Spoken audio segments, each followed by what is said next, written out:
Nagbabalik ang inyong Kordapyang Ambi! Paano ba naman kasi? 3 araw na walang wifi. Nakakaurat, diba? At ayun, nakisabay na rin ang aking mga cell membranes.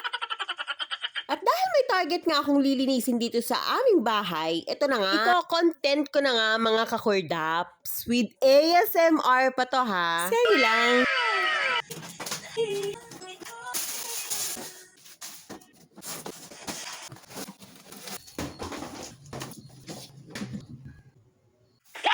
Oh, diba? Naaliw talaga ako dyan, mga kakordaps. Tawang-tawa ako. Di bale, sa susunod, sa rep na tayo magre-restart. Dahil paglilinis nga, ang aking content na naman ngayon, mga kakordaps. Asahan nyo na yan hanggat hindi ko pa natatapos ang aking general cleaning ng kabuuang bahay. Masyado nang maraming naipon na bobot ang aking Mother Earth. Isabay mo pa yung aking cell membranes na ayaw makipag-cooperate. Naku, mga kakordaps, sign of aging na rin. Di bale, ang importante, umuusad naman sa paglilinis. Nako, shoutout nga pala sa aming network provider.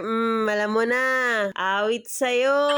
Abay, 3 days ka rin na mahinga, di ba? Ayan, sumabay pa sa'yo yung aking cell membrane. Ang hirap din kalabanin kasi minsan ng sarili. Ano? Yung mismong sarili mo, kalalabanin mo, kalain mo yun, mga kakordaps. Danas nyo rin ba to, ha? Comment down below lang ha, baka ako lang. Ako self, iba na yan.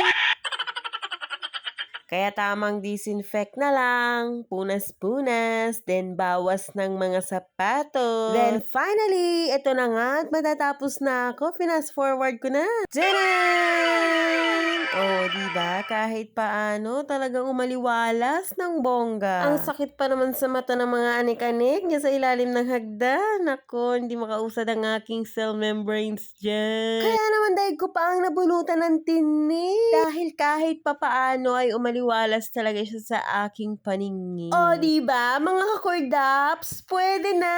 Kaya naman shout out dyan sa aking kaladeng girls. I'm only one call away. Char! May pa-warm up pala, boses. Patsagaan nyo na, mga kakordaps. Masasanay din kayo. Promise.